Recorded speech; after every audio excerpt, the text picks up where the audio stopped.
तो डाइवोर्स से आपत्ति नहीं, आपको सिर्फ अनाउंसमेंट के लिए लगाया? जी। क्या चाहती हैं हम? मैं एक मुश्त इनसे राशि चाहती हूँ, जाके गुजर बसर कर सकूं। एक मुश्त? जी। हर महीने नहीं चाहिए? नहीं। किसके साथ रहती है अभी? माता पिता के साथ रहती। तो एक मुश्त चाहती हैं आप? जी। कितना? मैडम मैंने 50 लाख एलिमनी लगाया है। हाँ। इनकी मासिक आय 65,000 इनका इनकम है। हाँ। और ग्राम भोथिया तहसील में रोड के ऊपर इनका मकान है खुद का। उसमें स्टेट बैंक और एटीएम संचालित होता है, जिनकी मासिक आय इनको किराया 60,000 मिलता है। और इसके घर में सीएससी सेंटर और किराए का दुकान भी है मैडम। और 20 कमरे का इनका मकान है, जिसमें 4 कमरे को इन्होंने बैंक कर्मचारी को रेंट पे दिया है। कुल मिला के इनकी मासिक इनकम 2.25 लाख है। तो इस प्रकार ये साधक संपन्न व्यक्ति हैं। तो मुझे 40 लाख रुपए एलिमनी दे सकते हैं। क्या करना आपको? What you said? जो बोल रही हैं मैडम जी वो गलत है सर। वो जो है वो मकान है वो शामिल शरीक है और उसमें रेंट नहीं चल रहा है सर। मतलब स्टेट बैंक को ऐसे ही दे दिए? शामिल शरीक है सर, माता पिता के और भाई की संपत्ति है, उसमें से कुछ आया है जो लोन के रूप में। कितना मिलता है उससे? उसमें करीबन 10,000 रुपए सर। आपको मिलता है? नहीं सर, वो पूरे मतलब परिवार को मिलता है। बैंक का जो पेमेंट होता होगा वो तो ऑन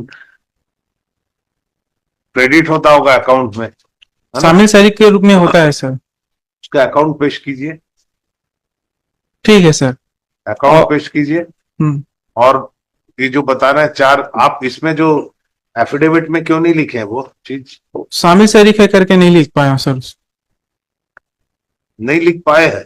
शामिल शरीक है सर वो संपत्ति। जानबूझ के नहीं लिखे हैं? नहीं, ऐसा कुछ नहीं है सर। तो ये चीज तो हमको मालूम नहीं था कि आपके स्टेट बैंक चला रहे हैं। क्या है सर, वो रिन्यूअल नहीं हुआ है और क्या है बैंक निकलने वाला था, इसलिए जानकारी नहीं दे पाया कि बैंक ने मेरे को नोटिस दिया है कि तो उसने ये जो गलत, ये जो जानकारी नहीं दी है, तो इसके लिए क्यों ना आपके ऊपर क्रिमिनल केस चलाया जाए? सर रिन्यूअल नहीं हुआ है अभी, किराया रिकूप नहीं है अभी, रिन्यूअल होगा तब होगा। और चूंकि बैंक ने नोटिस दे दिया है, भी नहीं मिल पा रहा है।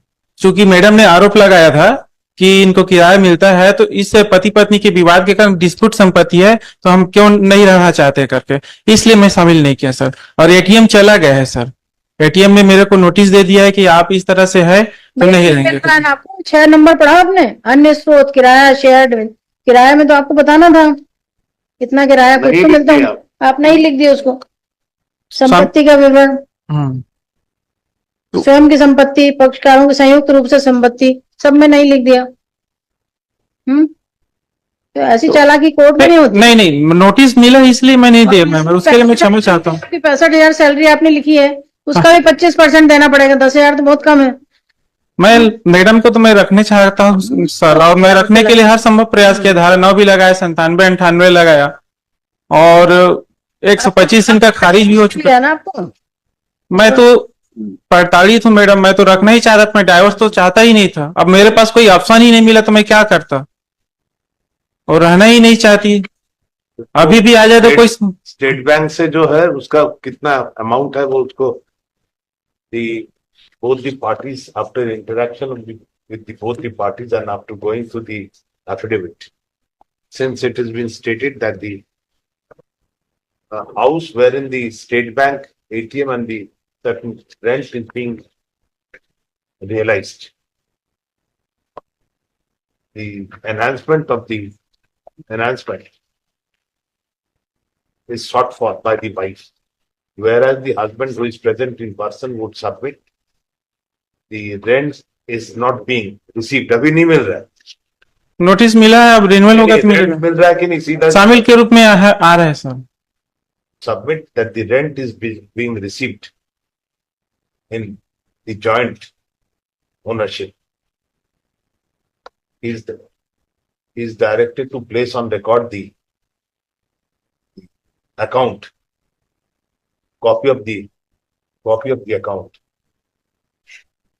which wherein the payment of rent is reflected. As we do not find the same has been shown in the affidavit shown by him. After such the reports are received. The notice also be issued to the Consa Bank as State Bank. जी सर, State Bank Consa branch. Bhothia branch, क्या branch? Bhothia branch, Bothia branch में लॉट जहांगीर साहब Bothia. The notice be issued to the State Bank to show how much remittance has been made to the family of Tarachand Sahu towards the rent realization, towards the rent. List it on